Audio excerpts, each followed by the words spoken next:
Let's go. Hello, everyone. Welcome to Super Monday. Very happy that everyone is joining. Before we're going to start, I wanted to introduce myself. My name is Anna. I'm a game designer in Supersonic. I've been in hyper-casual for 4 years.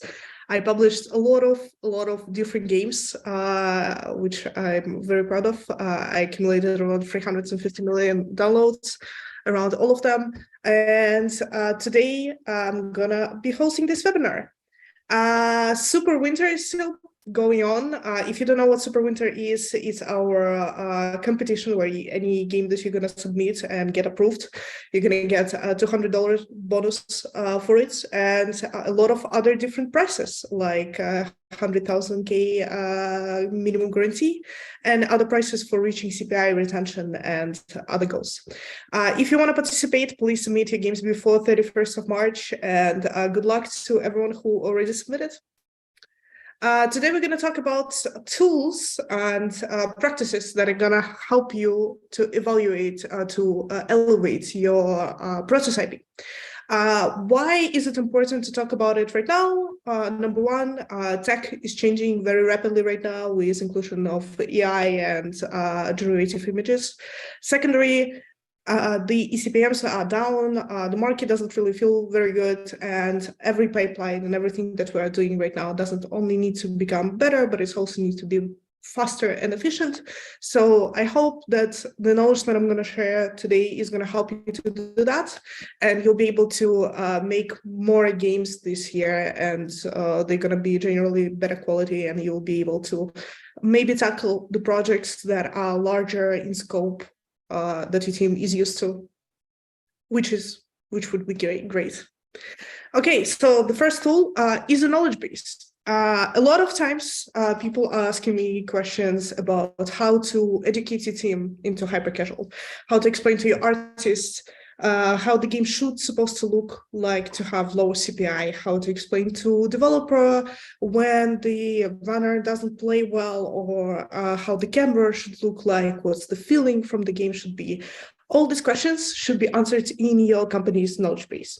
And this is very important to do at the start of the project. Whenever you do a project, you make a knowledge base about the genre of games in this type of the games that look like the game that you want to build, right? The game that looks this is exactly the same. So it's basically a place where you plug all the references for your game. Not only references, but also you can separate them and find some interesting common ground in the genre, like cameras, like character speed presets and level design. And this is very important because whenever you're going to write your GDDs, you will go back to your knowledge base a lot. You're going to have a lot of GIFs already ready and made for you to work on and to plug and to send to your developers, so you don't need to waste your time on communication. And plus, whenever you're going to try to find a new mechanic, you'll have a big library of examples of where to go and how to look like and what to plug into the game. So my suggestion is open a Miro or Figma, open any program with a whiteboard, and plug every reference that you can find for your game, try to categorize it, and put it that it looks pretty so your team can look at it and use it and make themselves more knowledgeable. Chat GPT. An ideation with Chat GPT. Lots of people are using right now Chat GPT for a lot of stuff, and I don't want to say to people just plug and ask Chat GPT for ideas. I wanted to show you how we are working with Chat GPT right now. And a very interesting case that we're doing right now is Fantasy Tree. This is the game that is right now in top charts in USA. We just published it. It's brand new. And we had a lot of problems with publishing this game. We worked on this game for more than 6 months, and we had such problems as CPI started to go up. We lost our artists from our team. We needed fast and affordable content to make KPIs go up. So we'll see any potential in the game, and we could actually publish it at the end. So ChatGPT came to our rescue in a lot of stuff, and I'm going to talk about it right now. So we decided that we need to change the core mechanic a little bit and present a little bit different gameplay. We had our previous game Chat Master in our use, so we decided to take their mechanic of chat and plug it into the family tree so it will look better. We decided that it needs to be a chat where a user will find an email, will answer the question with an emoji, and basically, like in old text RPGs, they will decide where they're going or what action they're doing. So how to make 100 levels for one game designer in like 1 or 2 days, it's barely impossible. So ChatGPT was a big help to that. And how you can make levels, for example, for this mechanic using ChatGPT is, first of all, you think about the mechanic, you write down the rules of the mechanic. You write a technical GDD that will be dry, bland. It's not for humans, it's only for ChatGPT. The less words, the better, I found out. And you get your levels. Whenever you get your levels, you edit them down, and remember that whenever you use ChatGPT, you're not looking for a perfect result at the end. You're looking for the base, which you can edit down and you can make your own level, which it does really, really great. There is another way of how to work with ChatGPT. You can make your own level and you can ask ChatGPT to write your GDD based on that. And that is actually very helpful in lowering the load of writing a very descriptive GDDs. This is very helpful. So, for example, what I did in Fantasy Tree is that I made the first level. I asked it to write the rules and GDD about that. I added it down and I got my GDD and same levels with that. This is how it basically works. The output, you can see the output on the screen. It's big, it's huge. No one is going to read it in hyper casual. So I rewrote it to make it smaller, more efficient, and look better. And then I plugged it into the game. We literally did this feature in less than, I think, 4 days with 30 to 50 different levels. And we got a pretty nice uplift of ARPU up to 5%. We are very happy about this feature. Just remember that ChatGPT is not a magic wand. It can't do everything that you ask it very easily. You will need to edit it down and you need to treat it as a junior game designer. So basically someone who doesn't really have an experience in our market and who needs a lot of work on top of their work to make anything work. If we're talking about ChatGPT, there are 3 extensions that I very, very love and that help me to raise my productivity and the prototyping speed so much more than it is without them. So Summarize is an extension for Chrome. It basically can summarize any page in internet to a very short paragraph. It's very good to finding solutions on Stack Overflow. It's very great to read other people's GDDs or reading Slack messages and stuff like that. While I was presenting this, while I was making this presentation, Slack actually came out with their own AI that summarizes your messages, which you can see on the bottom. You can use it in the Slack and it basically can give you the idea, like maybe you are a new game designer on the product, but you have a big chat of developer of that product and you need a very quick summarization of what have been done in the product. You can just ask Slack AI to do that and it's very great. And the last plugin for Chrome is ChatGPT for search engines. It's basically adding ChatGPT to Google. So you can search for references, for mechanics, for anything that you need, which game designers do a lot. And it will help you to optimize your search. Usually, when I do my research for mechanic, like something like wood crafting or stuff that I don't really know about, I want to try to find natural mechanic that are already existing. I spend hours searching stuff on the internet, and that plugin actually helps me a lot to lower that time. The next tools that I'm going to speak about is generative models for text to image, which is Dale-e and Midjourney. And before we're going to speak about it, let's raise the bigger topic is about the licensing issue of using AI as the work. So right now, AI doesn't really have a very understandable grounds for the law. So it's not suggestive by the lawyers to plug any AI-made content directly to the game. So the final solution of what have done by AI should always be edited by human before you plug it into anything. So you're not going to lose your license in like countries like Canada or Australia. So how I use it is I use image I use Midjourney and Dale-e to send references to my artists, so the work is actually be much better. If you're gonna ask any artist to write you to draw you a dog, they'll draw you definitely lots of different dogs, but not the dog that you want to. So text to image actually helps you to bring the image from your head to the head of another person, which I love. So for example, I can again show you an example on Chat GPT where we have a mock-up that I made using Dale-e, and the artist output was very similar to what I wanted, and we actually made this work without going back with lots of feedback, which was great. Another way of how to use Dale-e or Midjourney is to redraw whatever they have been done. So for example, what I did here is I generated an image for our in-app purchase pop-up. And because we can't use directly that image in the game, I just took it and plugged it into the Illustrator, and I drew over the image that was created by AI. And now the licensing is mine because it's my content. It looks a little bit better than the original one, a little bit less cranky, but overall, it's much faster solution than if I would be drawing as a person who doesn't really have any drawing experience. It would be much faster for me to redraw what AI did.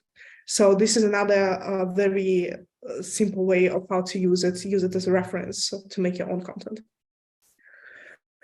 Bolt, another very important tool to use in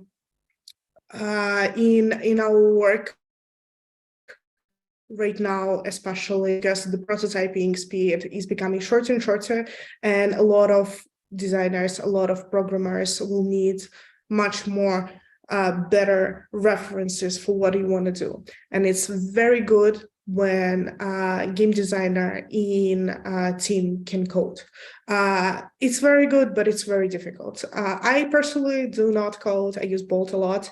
So whenever I have an idea that I'm not really sure how to sell to the developer, like for example, on the screen, one of my game designers, Igor Gurinov, made a really cool pitch, and I really liked it, and I wanted to pitch it to the developer, and the developer wasn't really sure if he wanted to do it or not. So I just made a prototype in less than 1 day using Bolt. It's very understandable. There is a 4-hour tutorial on YouTube on how to use Bolt. It's already plugged into the Unity, so you don't really need to pay or buy a plugin or download anything. So I highly suggest for any game designers that wants to work in a hyper casual to learn how to use Bolt, because you can do animations with that. It actually teaches you a lot about how to use other plugins like the Tween, that you can do a lot of animation or any logic on it. On Bolt, you can plug VFXs from the artist. You can do basically any work that the coder does, but without the coder. And yes, it creates a little mess in the code, but for prototyping stage, it's just perfect. The last tool that I want to speak about is very dear to me and to my heart, and it's Machination. So basically, this is the tool that helps you to create a scheme for your economy or balance in the game, and you can run it and you can see any outcome that you're gonna create. So, for example, you know that you are building an idle arcade, and you'll need an economy where you have several currencies that can transfer one through another and can be generated at different speeds. The generators of those currency can be upgraded, and so on and so on. So you recreate your game in the Machinator, and you can see how the currency is moving on the screen. How much time will it take user to gather the enough resources to, for example, to transfer all this data into Google Sheet and actually send it into Unity and change your balance through Google Sheet, which is very comfortable, and it's a dream of any balance game designer. And I highly suggest to plug any game that you want to do with hard balance into Machination and see if it works and if it's fun there before you're gonna do it in Unity. This is basically it for the tools. I'm ready to take some questions.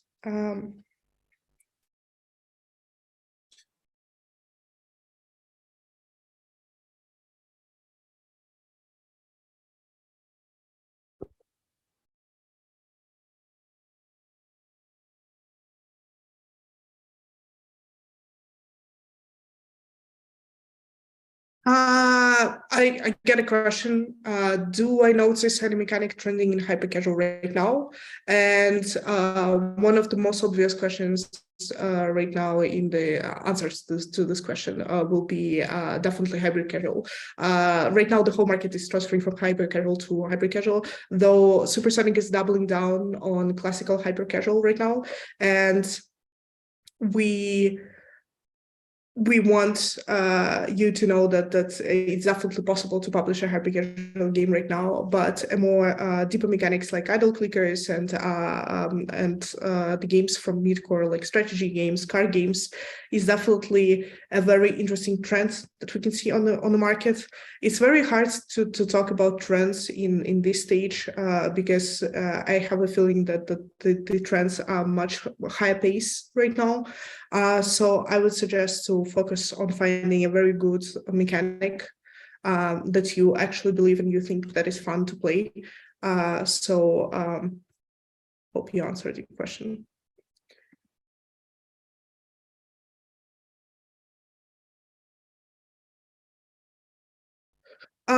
Someone asked us if we use AI to create App Store screenshots. No, we didn't. It's just a screenshot from the app, but you definitely can do that.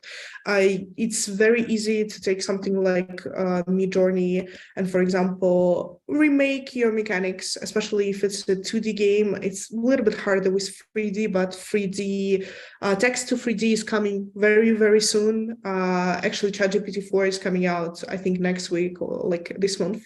So we'll see how it will change the industry. But if we're talking about adding into the game right now, again, be sure that the licensing is good. Be sure that you buy the pro version of Midjourney, for example, that gives you licensing, and be sure that the last image that was plugged into the game was re-edited by a human, and somehow ask your lawyer on like the level of how you need to change the image before you can plug it into the game. But overall, yes, you can use it in the screenshots.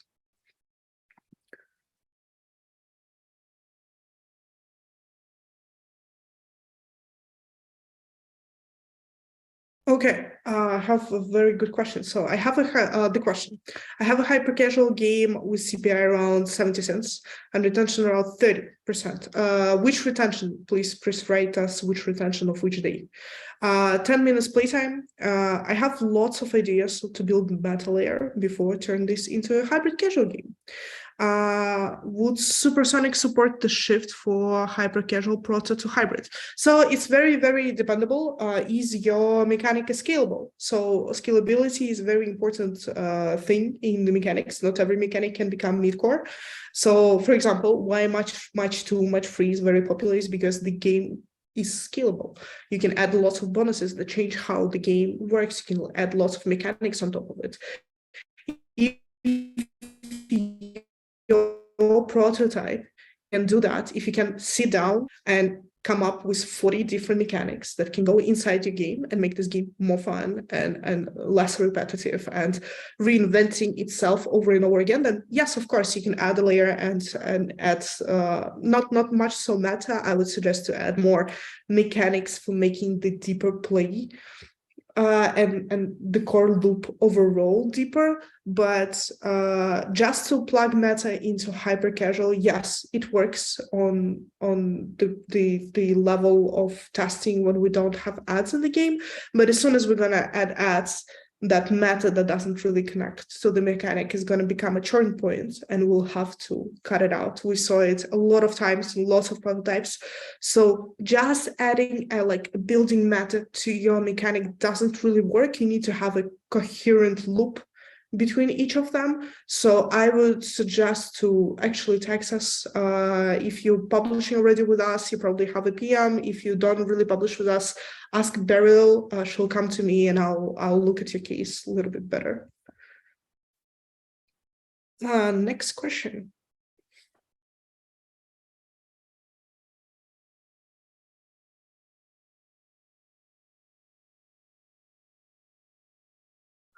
What are common ideation techniques that you use within Studio? And on average, how much ideas get killed in ideation stage? So in Studio, inside of the Studio, we have Idea Tank, which is basically a monthly meeting where we all need to bring 3 to 5 ideas. Overall, we actually have a very, very good percentage in terms of CPIs. I think every month we have at least 2 to 3 ideas that we tested with, our ideas that we gave to the studio and tested it and got 30 cents or less CPI. But I don't believe we have published a game that went directly 0 to 100 from our idea, which is obviously it's like a new thing that we're doing. So we'll need more time to actually publish the game with that. But overall, I think 99% of ideas are trash, and only 1% of cream of the crop is actually workable. It's very hard to judge a game just by idea because of the way how you're going to build the prototype, the way how it's going to feel like and play like is very, very important. It's around 50-50 with how good of your idea is. So a lot of times we're giving a very good idea to developer and they are not able to provide a good MVP, or maybe their view or their vision on the idea wasn't our vision on the idea, and at the end the prototype is dying. But a lot of ideas are going straight to the trash, even though they sound really nice. Not every idea can be brought from paper to the game.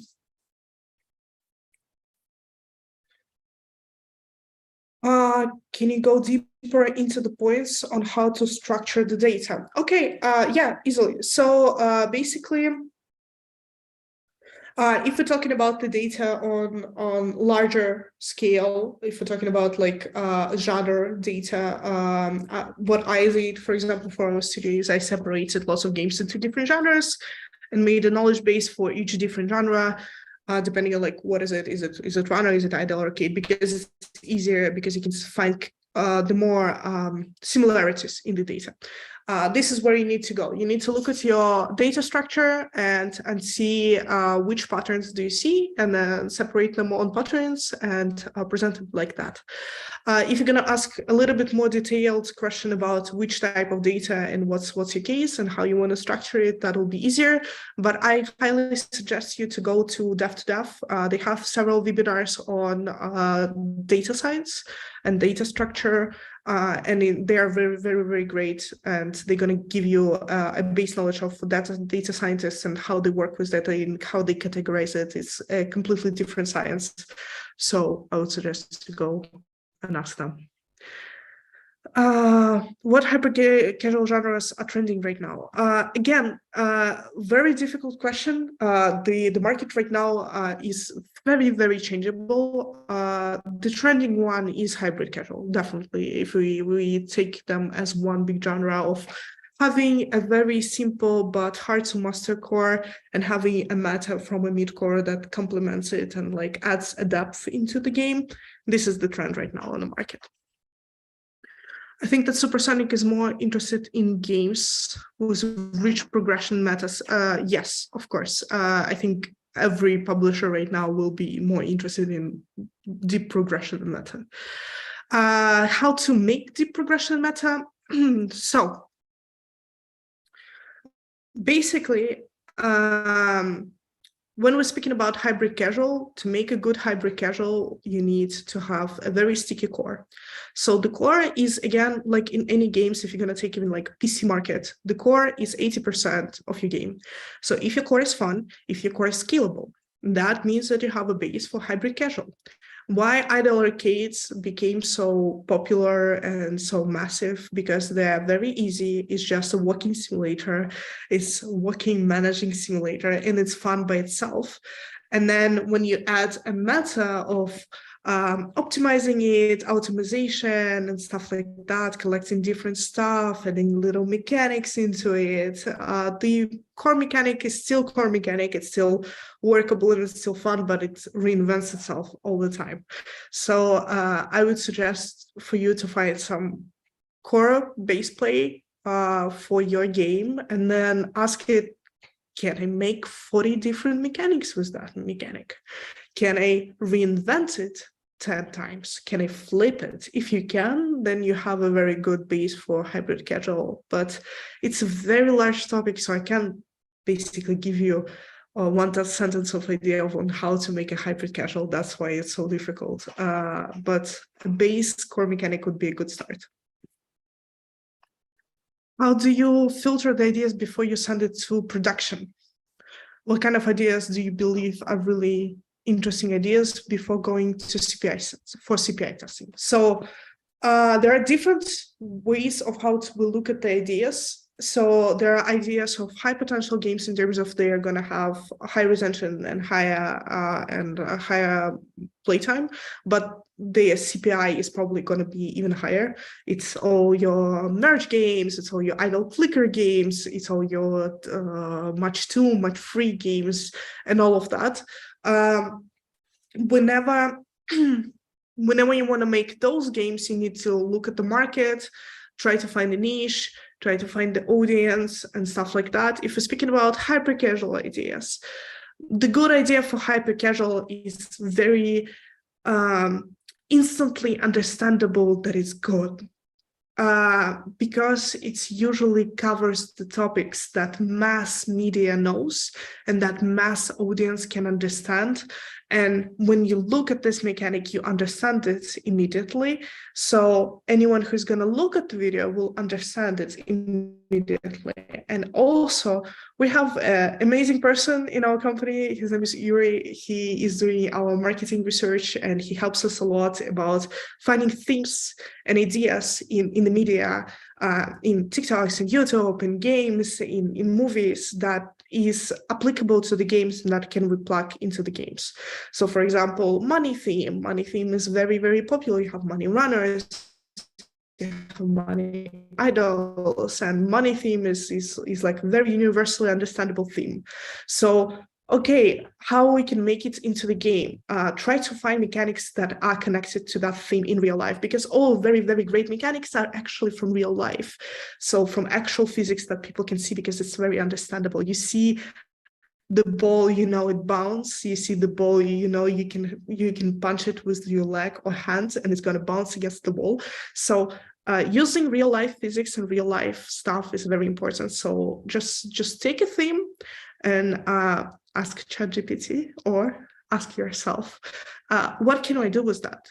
What are we doing with money? We're counterfeiting and we're selling stuff with them. We can collect them, right? Some money can be very expensive just because they're very rare. So try to brainstorm this idea deeper and deeper, and you'll get your mechanic for the game and a very good idea. And when a good idea will come, everyone will know that it's a good idea. And yeah. Okay, when will it be possible to use AI tools freely without licensing concerns? So right now there are 2 lawsuits that are going to set a precedent for Western jurisdictional system. And one of them are going to be hearing in summer, and one of them are going to be hearing in New Year. I think that knowing our world, it's not going to be a long time since we're going to see if AI can have licensing or not. And it will be like 1 or 2 years, something like that, hopefully. Is it possible right now to prototype with ChatGPT in Unity? Will it ever be possible? So right now, it's very unlikely you'll get a very workable code, especially for some big systems or some mechanics that you can really describe really well, or like things that are using other plugins like Shader Graph has a lot of problems with that. But you can make very small parts of the code using ChatGPT right now. But if you really want to use anything that generates code, I would suggest to go to Playground in OpenAI. They have their own little tool for code generation, and it actually can generate you how to solve some functions, how to find the length of the vector, how to cast a raycast, stuff like that. So yes, for smaller coders, for junior and middle coders, it's a very useful tool. You don't need to use Stack Overflow. You can just ask ChatGPT, but overall, you can't do it right now. But we all know that in the next 5 years, it will be on the market and we'll be able to reproduce code at much, much better space and quality than it is right now.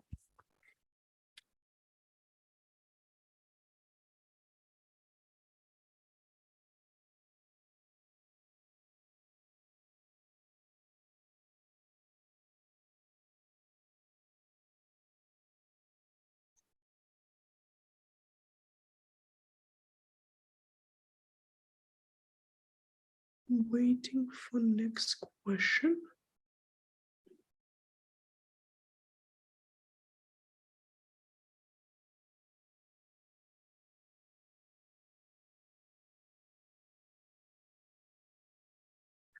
Someone asked a question, how much complex should GDD be at the prototyping stage? So our GDDs right now are around 15 slides long. So we're using slides because it's very easier to show a person GDD in presentation, especially when you're talking to them.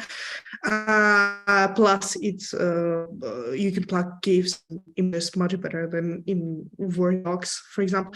But I usually do 10 to 15 slides. Your GDD needs to be short in terms of words. It needs to be much bigger in terms of references. The more references, the better.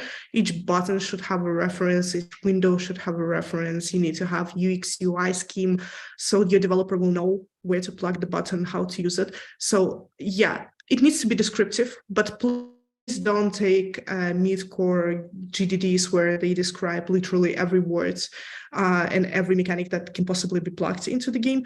Try to be broad, but very specific with the things that you want to do. At the end, hyper-casual developers are prototypers. In R&D, it's much more common to have less words in GDDs. Try to explain the game in your GDD like you would explain it to a kid. And if the kid would understand, your GDD is good.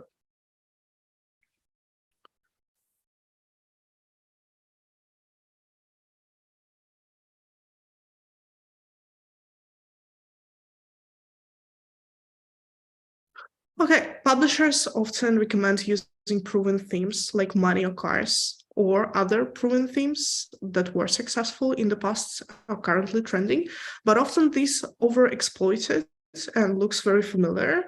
How to turn them into more unique concepts to stand out in the answer, in the market. So basically, whenever you have, oh, okay, sorry, well done. Yeah, thanks for joining Super Monday. Sorry, I'll ask all the unanswered questions later. And thank you for joining us. See you next time.